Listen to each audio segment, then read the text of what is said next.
How's everything going? I don't think Russ- Yeah, Cedar Rapids. Yeah, he's Cedar Rapids today, and then he'll be back. That's right. I know I'll go next year. Yeah, I think so. Yeah. I think next year. Every other year's probably not. Yeah. I see all the rah-rah shit this year. I'm excited to hear what they've seen.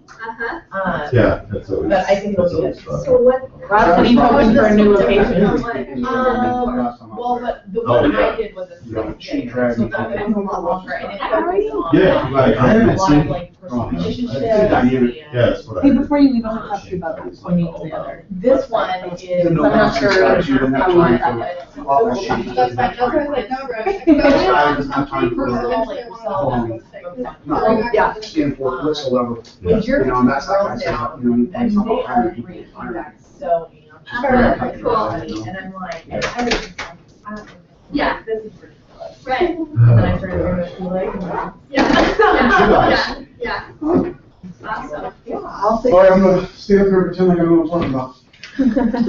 Hey, everybody's gonna do what they're good at, right? We're gonna pretend to listen. It's gonna be nice. Yeah. A bunch of people pandering to each other. We'll act like we care Yeah. the whole time. Can you give us a little high sign if we're supposed to applaud? or- Yeah, right. Little Yeah. light corner, audience, audience. Love it.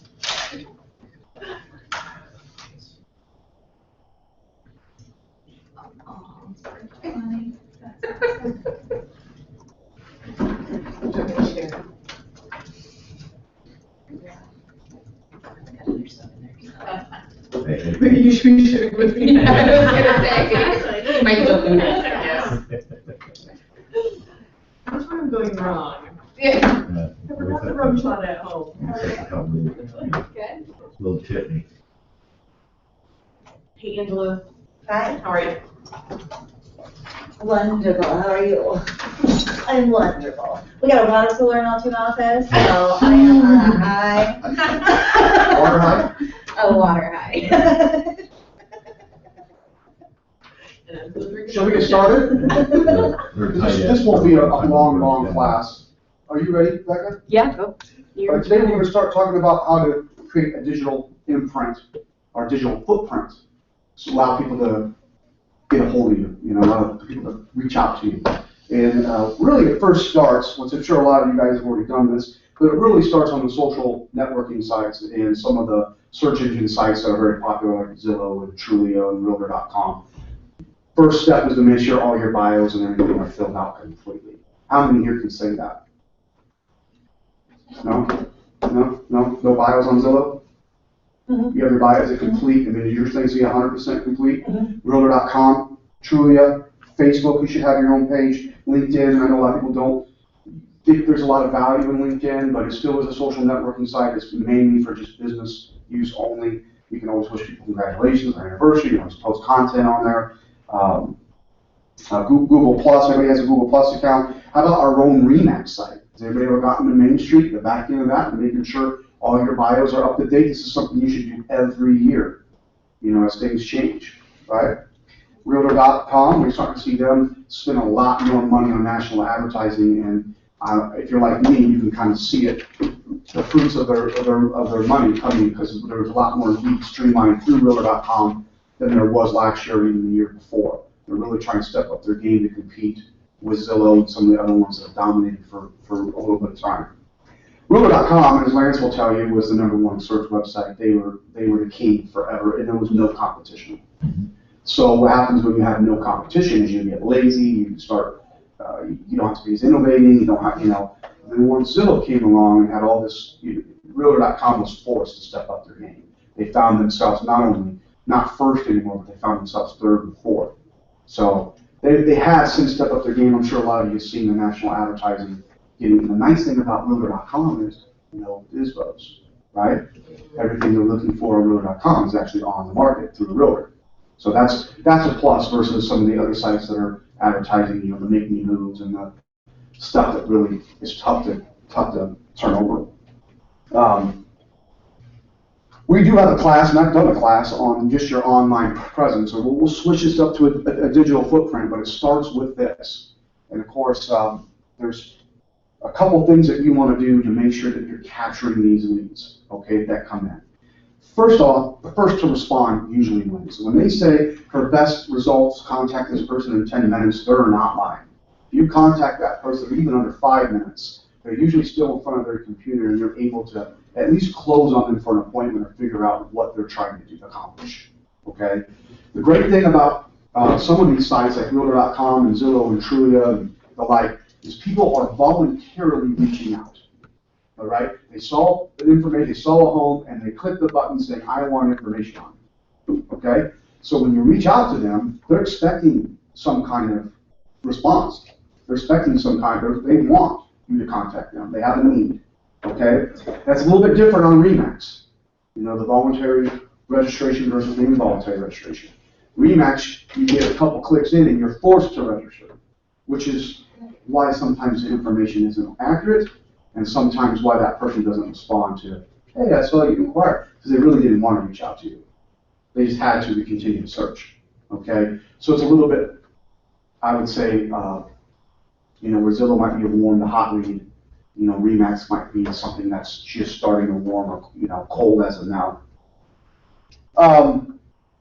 I've set up, which I've had a really good success with, I've set up automatic responders to people that will inquire about a listing right away. I email them right away.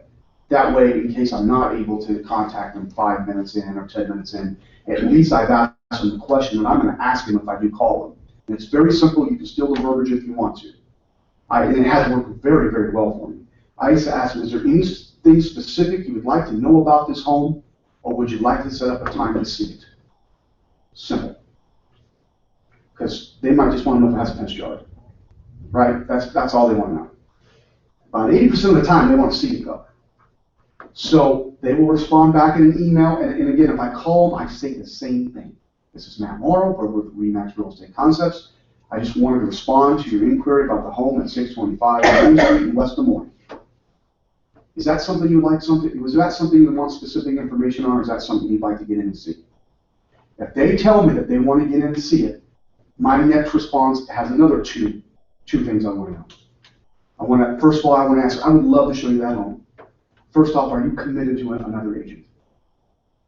Okay? I don't say working, I say committed, because those are two separate things. Okay?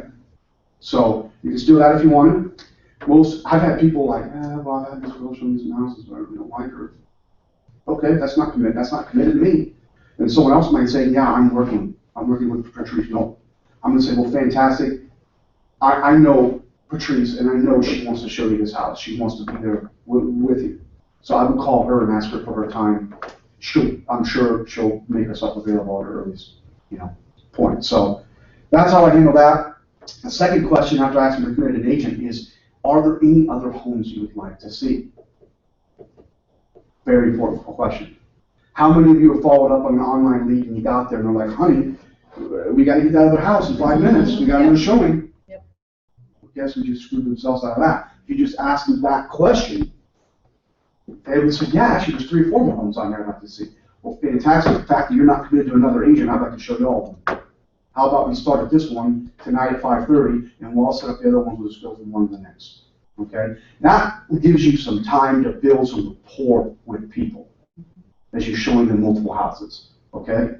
You can bring your buyer's presentation if that's what you do, or you can, try to nail them down for the next appointment. I always try to set up the next appointment before I lead them face to face. Like, when are you available next to look at a group of homes? Well, we're available this weekend. Fantastic. I'm going to send you a list on Friday, select your top 5, and let's do it at 9 o'clock on Saturday. Something to that effect, okay? And that's how you nail down these buyers at online things. Now, obviously, if you want to maximize your return on some of these sites, there's money in it, okay? But that's okay. Any business has to make some kind of investment in themselves at some point.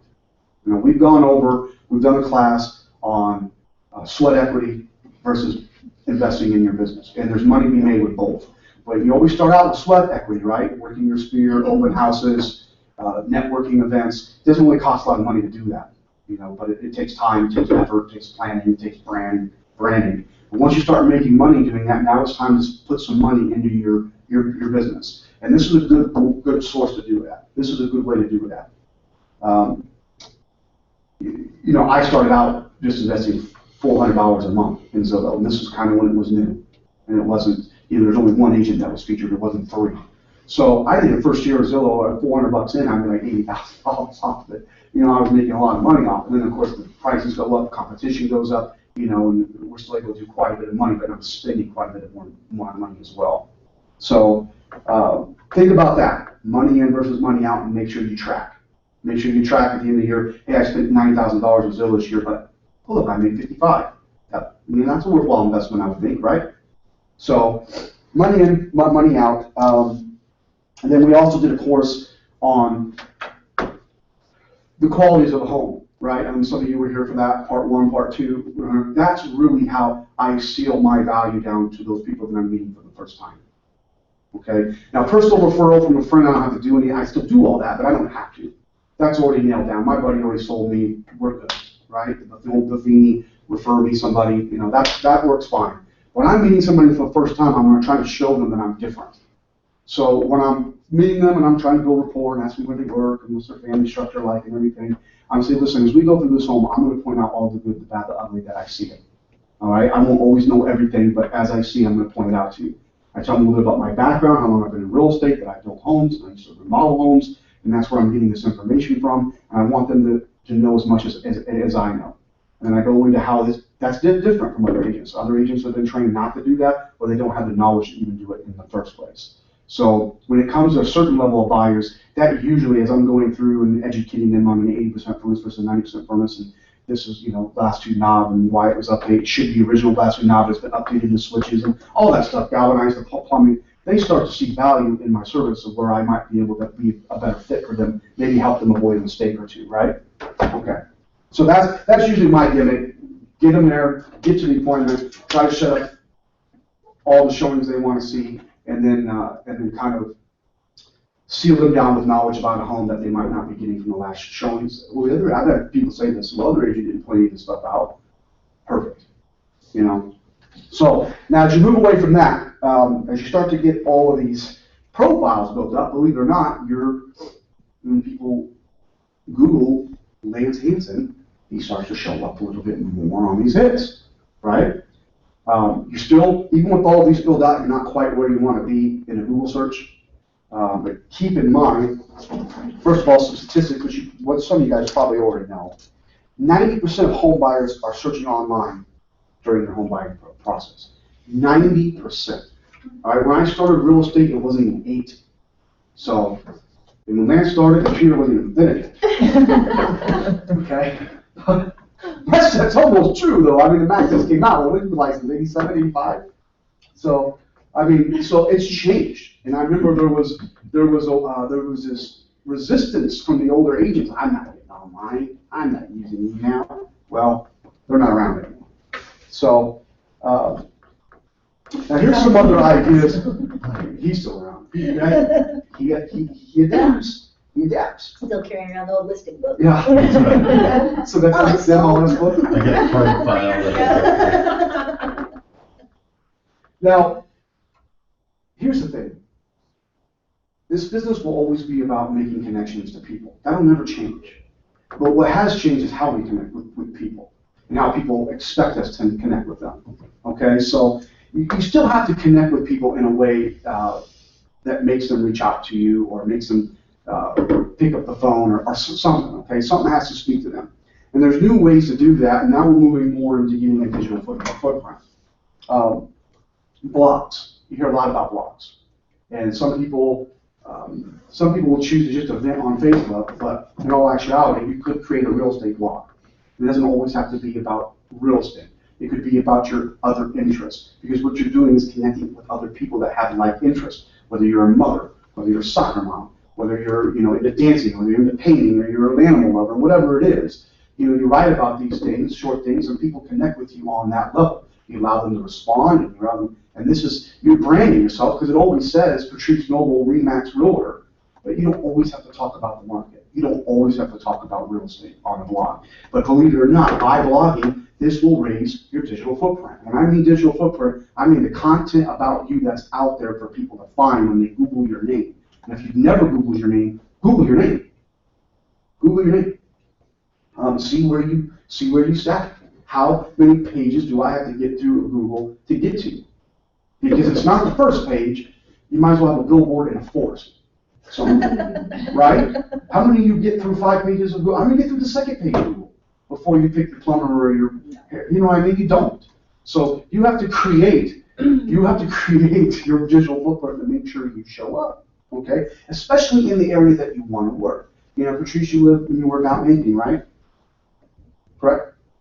All right. Live in Polk City, but, Polk City, okay. yeah, but the city. When you blog, when you do these things, you want to probably put the word Polk City in there, you know? And when people put real estate Polk City, you have a more likely chance to show up in that top page, okay?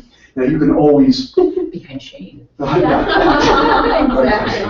Yeah. Well, yeah, Google Shane told us. Believe me, you'll find his Google footprint, you'll find his digital footprint for sure. 7 million pages. A lot of people are doing these YouTube promos now. They're doing YouTube, and this is where this becomes like we're changing how we connect with people.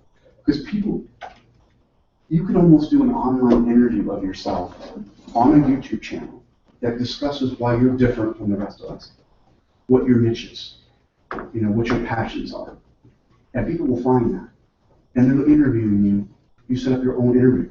And this is what agents are doing in other countries that have been very successful. And people are finding them, and people, you know, click on, and then you all hear, you know, Lance sit down and talk to me about himself, and why he got into real estate, how long he's been doing it, what he did prior, what his passions are, why he's still in real estate. And, you know, I start to connect a little bit with this guy that I didn't know. He's more than just a still picture on Zillow smiling at you like a, you know. Okay, right? So they're actually hearing you talk. They're seeing your body movement. This is changing things. We have this cocooning of sort that's been going on the last 20 years, right? We want to communicate with people, but we don't want to do it face to face.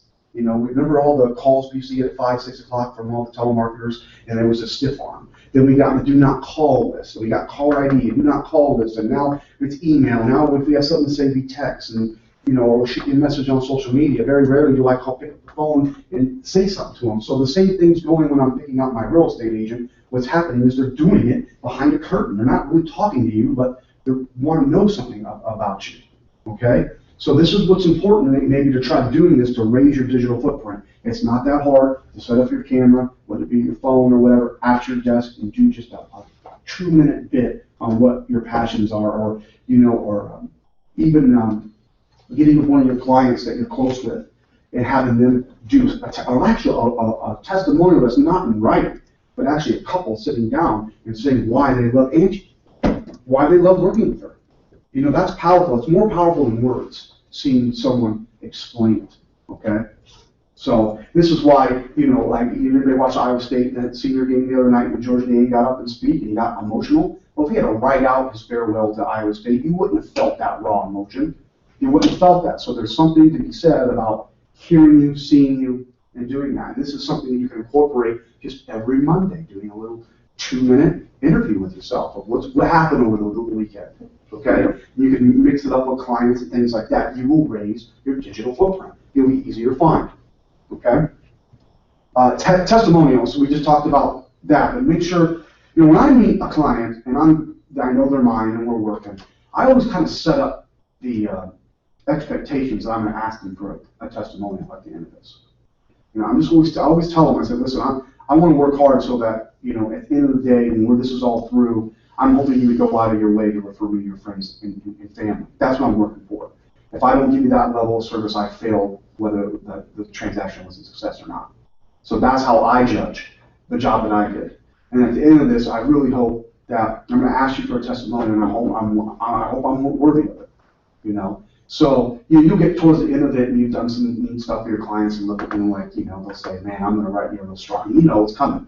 So get as many of them as you can, because people that are moving in here from out of state are actually looking at those testimonials, and they'll look at your online interview to see if you're someone that you want to work with, right? So remember, people are very area specific too. Like if I want to move to Ankeny, I want to work with an Ankeny agent. Now, I've sold lots of homes in Ankeny, but all things being equal, if I was moving in from out of state, I would probably choose Patrice over me because she lives and works and knows that area better than me. okay?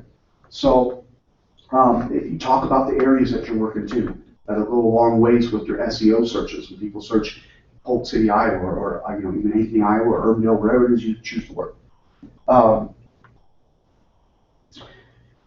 Being a premier agent on some of these, like Trulia and Realtor.com and Zillow, it's become very easy to set your clients up on a search campaign.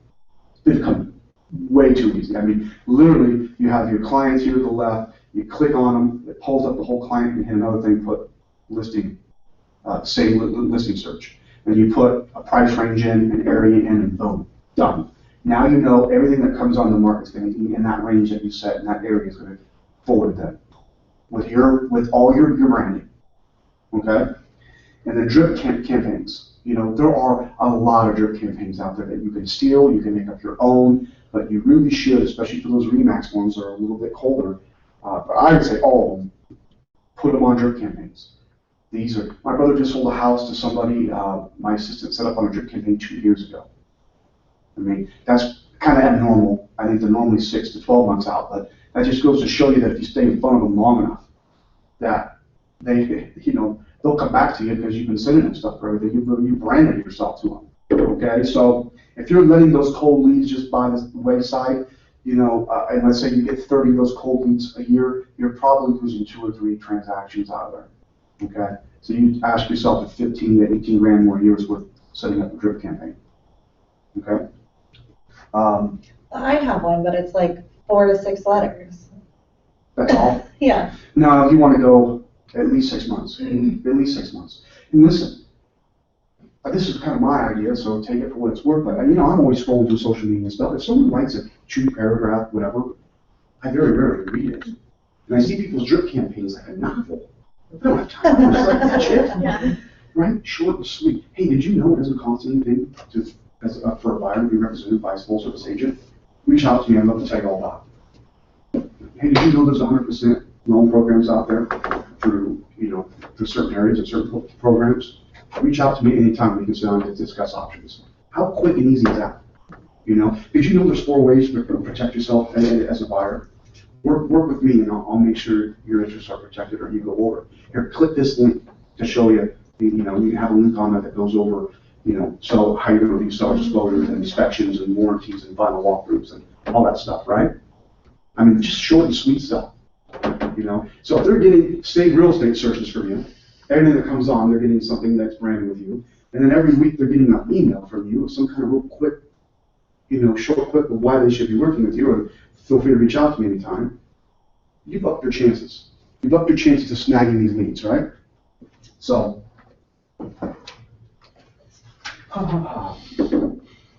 I will get this information uploaded on our resource page, because what this does is it goes over 32, it's a 32-page guide designed to help you process to be found to drive more traffic to your websites and things like that. You have a website through Remix, and unless you build your own, use this website. How can you use it? How can you leverage the site? It's very easy. You get a lead on Zillow. They don't have a lot of accurate information on Zillow. At least there's a lot of misinformation. You can always pull them over to your site on Remax that says, hey, feel free to search this site too. You do have to create an account, but search it, because this pulls from the MLS every 10 minutes. Is accurate, up-to-date information. Inventory is down. You need to have accurate and up-to-date information. Okay, so you can use that. A lot of agents have gone and created their own page, in which case you get to lead on Zillow. The whole idea is to get over to your page so you're constantly branded, okay? And again, the information is current.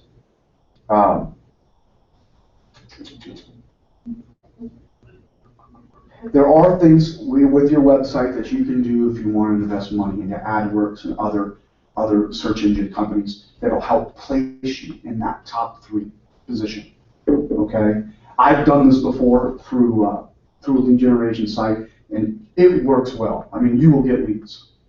The question is whether or not you have all those things we talked about before set up behind it to nurture and incubate those leads. It does no good to have 70 leads come in a month if you have nothing going out in the way of a drip campaign or saved searches. You'll just lose them. okay? So make sure you set up the back end first and then get your website, if you have one, if you're gonna use the Remax one, into the proper position. And you choose your SEO words, you choose them. So if you work Polk City, you want to have Polk City in there, you want to have, probably Aiken, you want to have certain words. If they pull up real estate Polk City, boom, it's gonna hit, and your site's gonna be in the top 3, all right? So,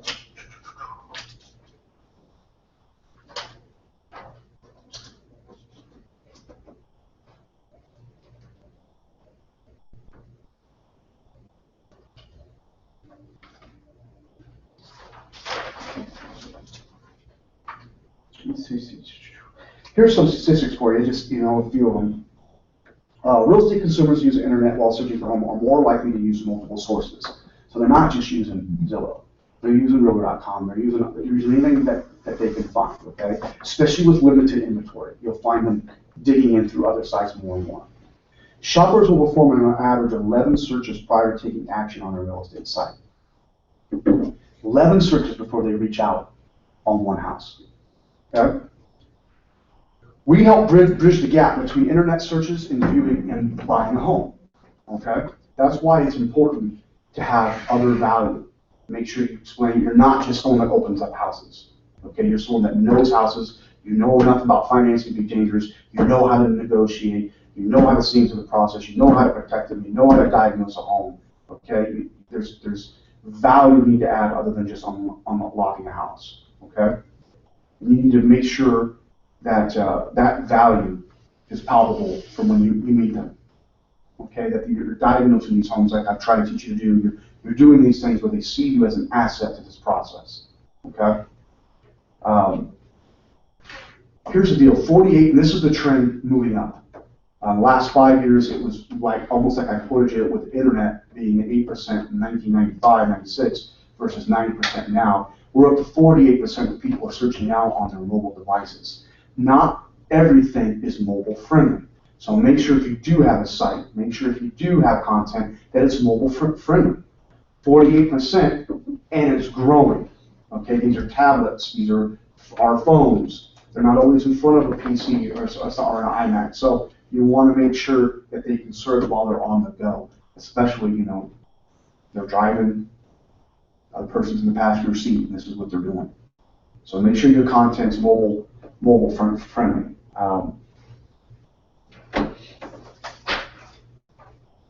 I will go ahead and upload this, and it goes over a guide to help you drive more traffic to your sites if you have a site. How many people here have their own site? A known site? And it's okay that you don't. I went like 20 years without having a site. And I didn't leverage Remaxes either. You can leverage Remaxes. Remax is very simple setup like Zillow, the way you search. It's very simple. The only difference is they'll get a couple clicks in and they'll have to register. Okay? So everybody here actually should raise their hand because you do have a site with Remax. Yeah. Okay? But your own personal site. Now mine's being created. And I'm doing mine a lot like Boomtown and Zillow. I'm doing mine that way. I have it created the way I want it, tied into MLS, and I'm having it be the best of both worlds when it comes to Zillow and Boomtown. Meaning you can search, it's up-to-date information, but you don't have to register. You don't have to register. It's a free site. Then I'm creating a resource page off of that as well that's strictly for my clients that I can email them utility information, email them inspector information, email them lender information. They can click the tab and do a pre-approval from that. They can whole bunch of resource stuff. So I'll share that with you guys when I get it up and running. You guys can determine whether that's something you want to do or not, or you want to invest in something like that. I'm excited for it. So I think this is a game changer in the way the resource page is set up to provide information, timeline of events, what's expected, the do's and do nots, don't change jobs, don't pull credit, all the things you sometimes forget to say, but it's all right there, okay?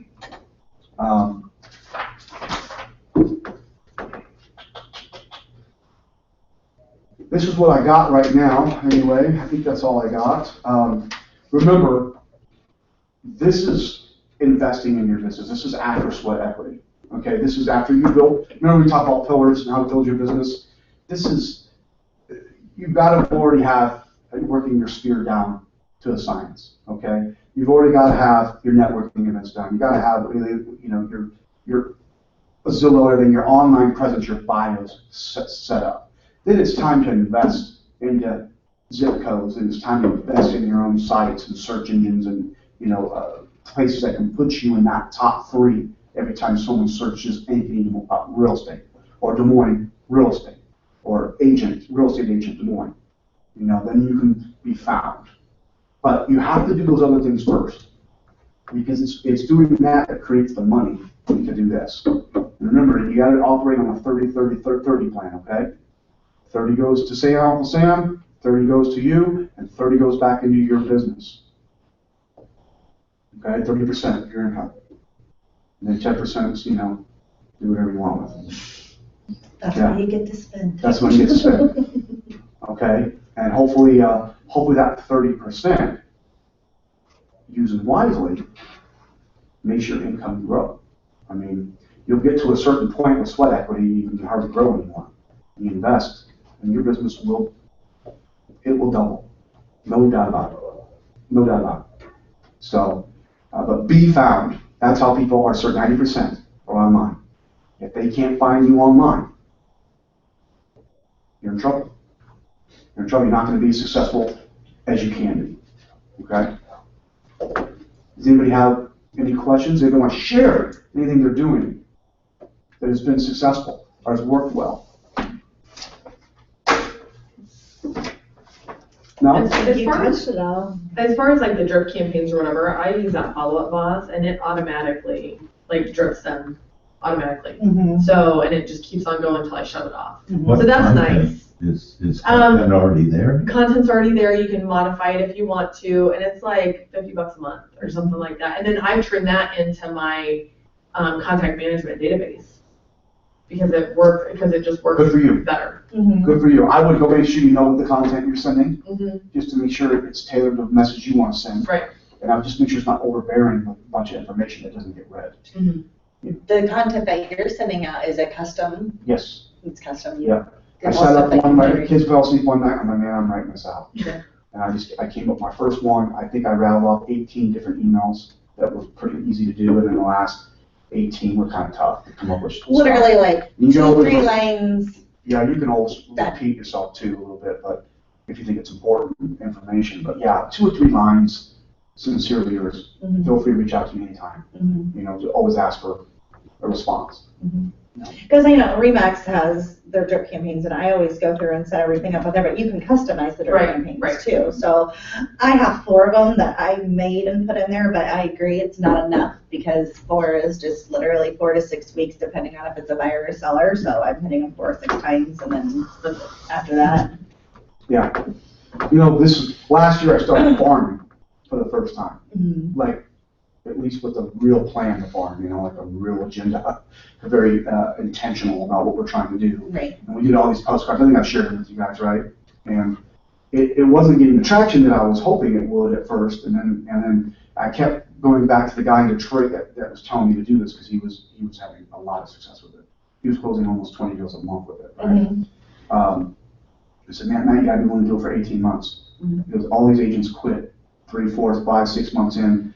They don't have the stamina. So make sure whatever you do, you set up on an 18-month campaign and something you can afford. So it got to be 12 months, and I've taken like 4 or 5 appointments off of it. Just never really benefited off selling anything. So finally, the guy calls me, and this old guy, he's like, "Hi, I'm getting your postcards, and I just think it's great." He thinks I'm selling every damn house on there. You know what I mean? Right. He's, and that's not the case, obviously. I wish I was. I went over to his house and sold him on the weekend. Didn't take very long to sell. Nice. But it goes back to that guy in Detroit saying, it takes a year, man. It takes a year to start seeing it, but you have to do it for 18 months. And right about the year mark, it was like, okay, So now, your farming and your networking, I think you almost got tied in together. So, didn't you buy some of the kiosks too? I know. Yeah. Did you? So, I bought these kiosks, and Lance can tell you about them. They're about this tall. They have your picture on it. It has, a little customized message with, there's some literature there too, things people can grab. But it's in all these like cases and stuff around Beaverdale, because I've been networking, really focusing on older homes. I love old homes. Yep. Right? I feel, so doing that. So, and then of course, they always have that farmer's market and parade and stuff down at Beaver Hill. So you try to make a presence with that with your RE/MAX shirt on. So people that are getting your postcard or seeing you in Casey and then they're seeing you at their festivals and stuff, you start branding yourself, you know. Cardboard cutouts, Matt. Cardboard cutouts. Yeah. But it's kiosk art. That is what they are, yeah. Mhm. But you can just set those in the farmer's Pretty much. market. Oh, so And that's the choose farmer's the market. farm. You could do like a where's I asked- Waldo, yeah, and right. where's Matt, Yeah, and where's get a Matt? postcard come out and find it at the farmer's Yeah. market. Yeah, Yes. no, that wouldn't be a bad idea to say, hey, I'm at the farmer's market every week. Come up to me, tell me that you get my postcard and. Take a picture with me or Take a something. picture with me Yeah, and you get a free Starbucks card. So, yeah. you know, walk around with a big packet of them. Wouldn't be a bad little gimmick to No, see it wouldn't. how many people are actually getting and reading your stuff. Right.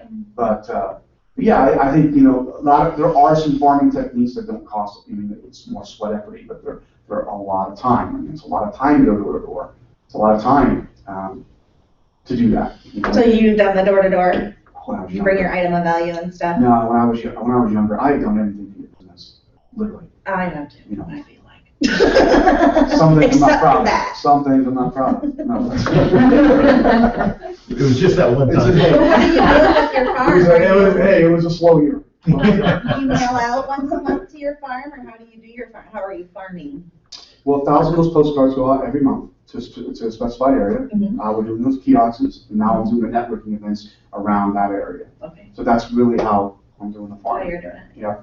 And, you know, there's other ways, you know, but like someone told me a few years ago, I think we shared this before at breakfast meetings, they go into a specific area, they'll get a dumpster, and they'll brand themselves on that dumpster with, you know, and Your door to then they'll go door to door, and now instead of saying, hey, I'm Patrice Noble, and I just want to say I'm the real estate agent in your market, you're saying, hey, I'm Patrice Noble, I'm the real estate agent in your market, and I wanted to let you know we're having a spring cleanup.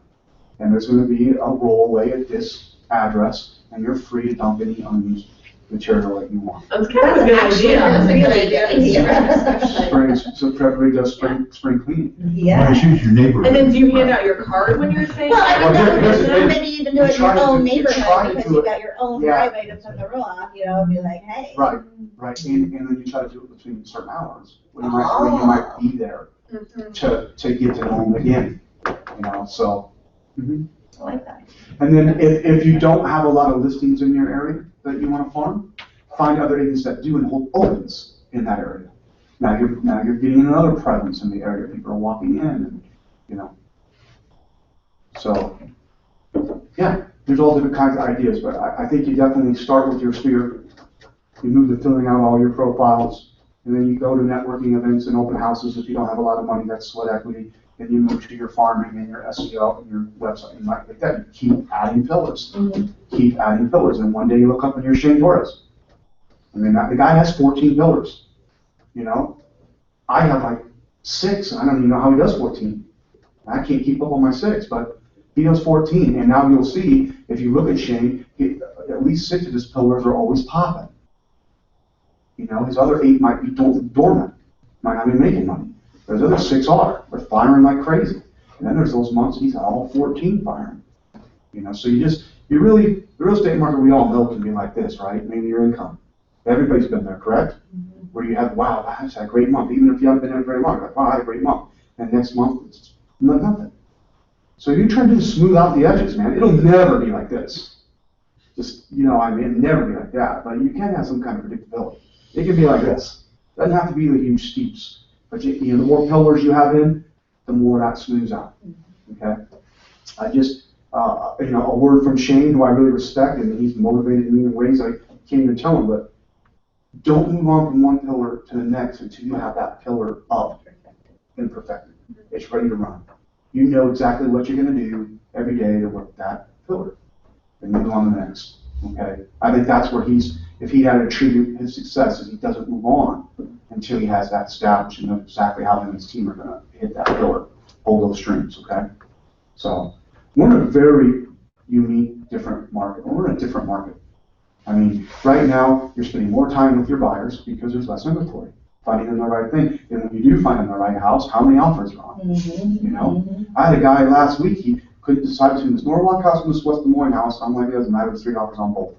You know, I mean, you go ahead and, I'll write a full price offer. I'm like, you're not going to get it at full price. price. There's 3 offers. And then Chris Albright was a listing agent. He decided to wait until the next mid-afternoon to even, he let us all know. So there's That more. was was been gonna handle it. because I By the time we were remember done, that by the time we were done, there were 5 offers on it. You know, who knows what it went for?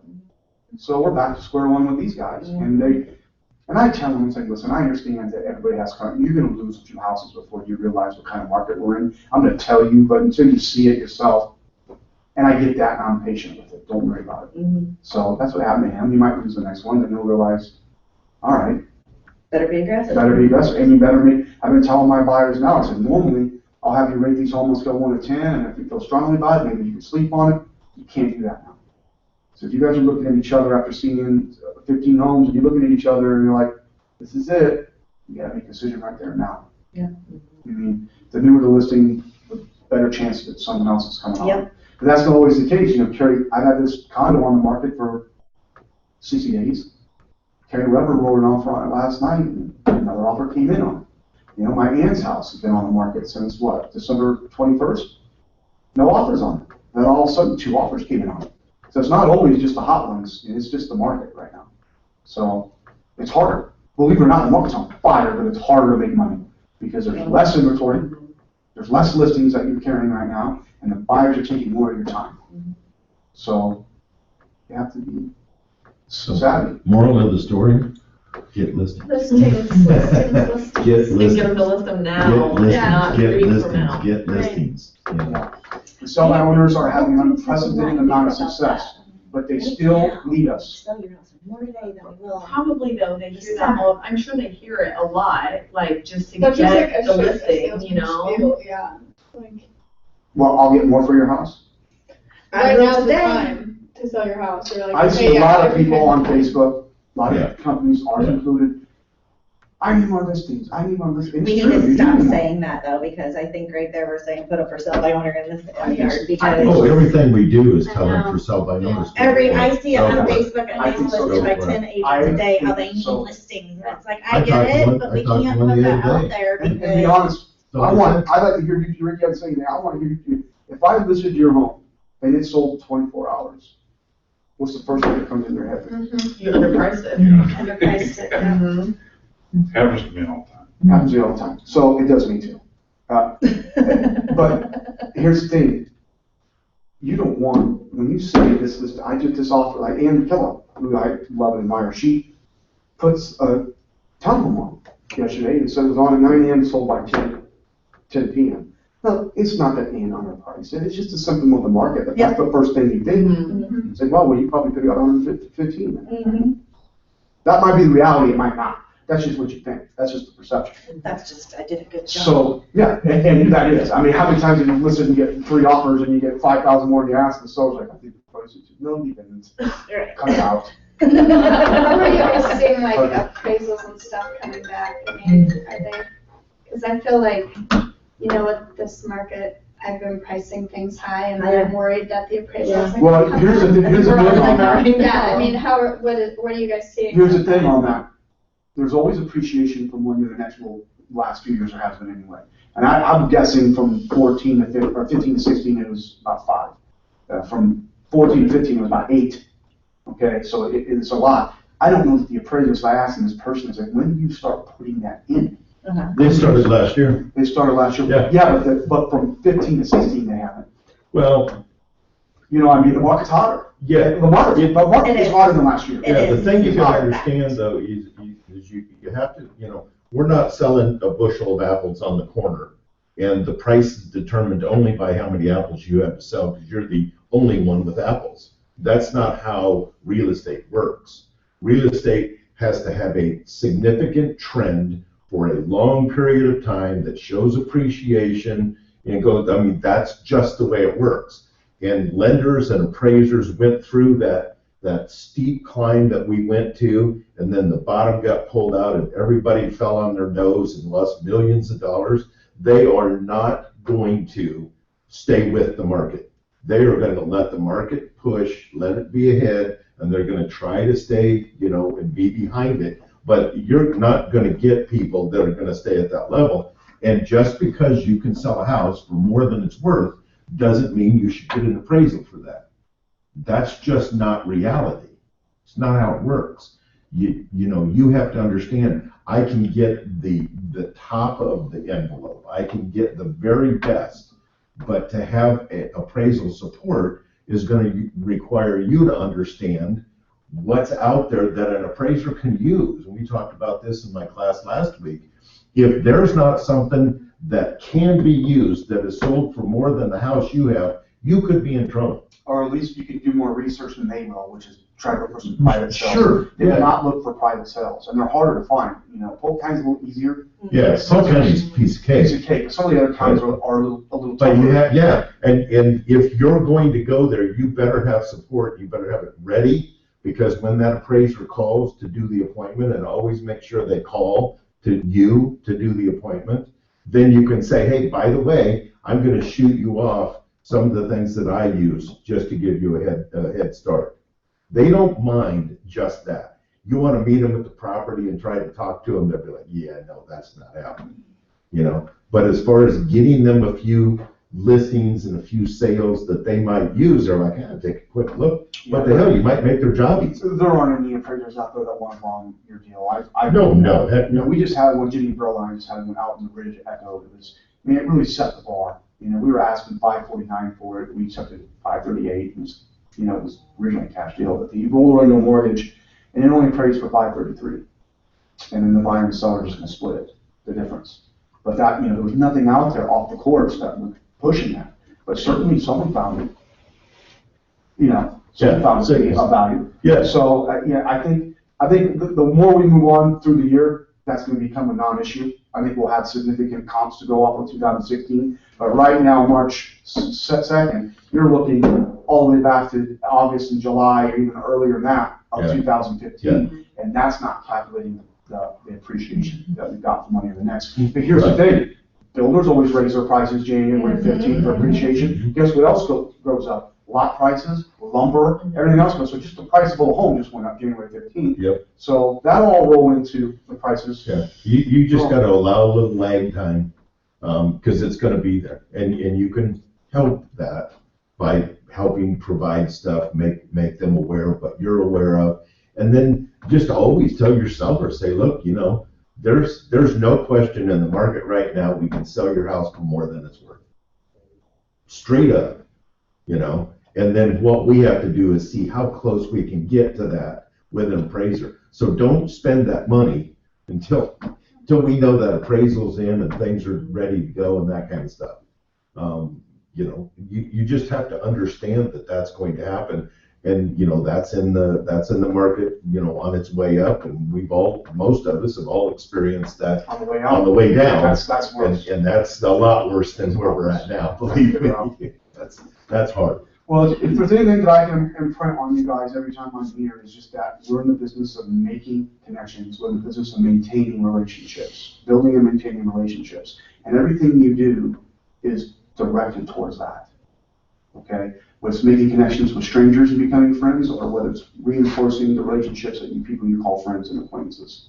That's what we do. Selling real estate is a byproduct of that. So if you're ever sitting around the office and you're wondering what the hell I can do to get business, I want you, it's in your head, hear Matt telling us, make connections. Make connections. Pick up the phone, call somebody, send an email, write a letter, send a text, somebody you saw in the supermarket you went to high school with. Okay? The second thing that I would be able to tell you is get really comfortable being uncomfortable. Okay? Get uncomfortable having uncomfortable conversations. Be very comfortable asking for referrals. Be very comfortable picking up the phone with a guy you saw at the supermarket you hadn't seen in 15 years, just say, hey, I didn't get a chance to really talk to you, but it was nice to see you. And by the way, at the end of it, you never know where that might lead. Okay? Never know what that might lead. Guy I sold a house for a few times, he moved to Chicago. In this time of year, you guys probably experienced, they're asking me for their settlement statements from last year. Boom, send me a settlement statement. Hey, Brian, by the way, we're really shortlisting you right now. I always want to look at people but if you end up having friends back here, you and Charlotte, that need a real estate agent, please let me know. He rattled off, there's actually 2 people I know that just bought a lot that will be looking to sell their homes. Here's their names, Yeah. So, you never know, you just be comfortable being uncomfortable, because You know, there's times where you're having uncomfortable conversations, or you might first be uncomfortable with it, but as you sort yourself through it a few times, you become very comfortable. Very comfortable asking about your financing situations, especially when it comes from a point of view that I'm trying to help you, not being nosy, trying to help you. You know, so I'm not, hey, are you qualified? What do you qualify? When you do a 3.5% down, that's not the way you approach that. You know, but you'd be surprised how many agents, the first thing they ask them, well, are you qualified? On the phone, On the phone. at their first conversation. Yeah, that's not the thing. Always approach people from how can I assist you? How am I an asset to this process for you? And people will see value in that. I'd be curious on having that, especially having Mariah and kind of teaching her things. Excuse me, I got a frog in my throat. When she's taking those calls, leads and stuff, I'm sending her the leads and she's having to call, and I've always, you know, are you working with another agent? And also asking about, have you been pre-approved? And one way that I typically put out there is, do you need a recommendation for a lender to be approved? That's a very non-threatening way. Absolutely. Yeah. Okay. Very threatening way, but. I just wondered what everybody else is. Yeah, Absolutely. You know, and people say, yeah, I'm gonna talk to somebody. And say, okay, good. If you're comfortable with them, fantastic. Right. I said, if you need help, let me know, because I work with some people who do some really amazing things for my clients because they were friends They're good and at what they do. they want my repeat business. Right. Only way they're gonna get that is if they take care of my people. Mhm. So if you're one of my people, so if you need help or you want someone else to look at it to make sure it's fair and you think it's something better, let me know. I'm Right. glad to pass on that information. It's that simple. And people say, well, I'm not fully pre-approved yet. Go over then the value of being pre-approved when you're making offers. Go over how not being pre-approved in this competitive market, you write an offer, might be the difference of you getting the offer. I might getting accepted or not. Then I always add a second one in there to say, you know, there's something about the empowerment you get when you're pre-approved versus the confusion when you're not. Because you're walking around home, you're not sure how much you have to put down, you're not sure what the interest is going to be, you don't know what the payment's going to be. But when you know and you're looking at homes, I've noticed there's an empowerment that comes over the buyer knowing that, hey, if I want this home, I can pull the trigger if I want to. You know, there's something reassuring about that. I think that rings true with them as well from a psychological standpoint. So, and remember when you ask me you can ask if they're working with another agent, but I really, really like the word committed. Because I like someone's that, yeah. showing them homes a few times, they might think, well, I am working with them. Mhm. But are they working with them? Have they even heard from them in 2 weeks? That's what they're committed. Right. I think the distinction, and you made it somewhat in there, is that we, in the mire of everything that we do constantly through the day and through the weeks and stuff that goes on, we tend to blend our referrals and our leads. And those are so different. Leads are things that come in that you're trying to turn them into a prospect. When you have a referral, man, that's a whole different world. That's right. That's like, hey, Gold. That's gold. that's my buddy right there. You know, the lead is like, yeah, you know, I'll call you. They might use you, But no, abuse you. this guy here, you know, that's my man right there. We're going out. We're going to see some things. We're going to take care of business. You know, so that is so important, and that you look at your referral sources, and those are the cream of the crop. You know, it's great. Yeah, I pay money for Zillow and I get leads and Realtor.com and I get these things there. But man, when you have somebody coming through in referrals. That's why there's Whoa. 7 pillars. You gotta work Whoa. with all the 7 pillars. Yeah. But I agree with him. And I'm gonna tell you something here that I've learned recently, because you get busy and you just wanna have a successful transaction. So you take your client and you go A, B, C, D, all the way to Z, and it's a success. It's a successful transaction. You won't get a referral from them by simply having a smooth transaction. You better figure out one thing in the course of that transaction that is above and beyond. I don't know what it is, because each person is different, you know, but you better figure out one thing that they went, wow, Matt really went out of his way for me on that point. Matt really, you know, that's what is the referral, okay? That's his referral. Well, I tell you the way to find that, listen. Yeah. They'll tell you what it is. Yeah. If you just listen to what I they're agree. saying, they'll tell you it's either like, this is really important, really need help here, not sure about this, whatever it is. If you listen, they will tell you exactly how you can impact their life. You got to remember that when you're in a group setting, whether you're out drinking or you're in any kind of social gathering, if someone mentions, well, we're looking for a home soon, that person that knows you has to go out of their way to say, hey, I know Kathy, she's been great. Are you serious? Because I'd love to get you in contact with Kathy. She was just spectacular. That's going out of your way. Yes. And then you have them trained to call you to say, hey, my buddy Dan's looking for a home, and this is her number, and she's expecting your call. That is out of your way. So if you want someone to go out of their way, you gotta go out of your way to make sure they feel like they're special. And this goes beyond the little gifts of value every month. It goes beyond that. It genuinely goes into making a connection from a friend. Okay? So, just keep that in mind. We're always in the business of making connections and maintaining relationships. That's what we do. So every day when you wake up, if you're not sure what to do, hear my voice. Make a connection. Make a connection today. Make 5 to 10. And if you do that, you won the day. Because that will snowball if you do it every day. Okay? I wish you guys all the best, man. Let's knock this year out. Thanks, man. Thank you. I like it. Now, everybody get out there and do the work. Yeah. Oh. Yeah. That's my word. Kathy's like, I'm going shopping. I'll see if I can make a connection there. And when all else fails, retail therapy. Retail therapy, yes, there you go. But only take 10% of your Yeah. Yes, that's a 30. Yeah. 10% is all you get. You had your 1 year anniversary the other day on LinkedIn. Instead of Michelle Hansen. Oh, yeah. I know it's your guys' 1 year, but you're on like, I'm pretty sure he's been doing this no longer. Hey, Matt, just what? Do you want to, can I scan that in? Oh, yeah. Can you scan that? I'm thinking chili. So has Baby been too?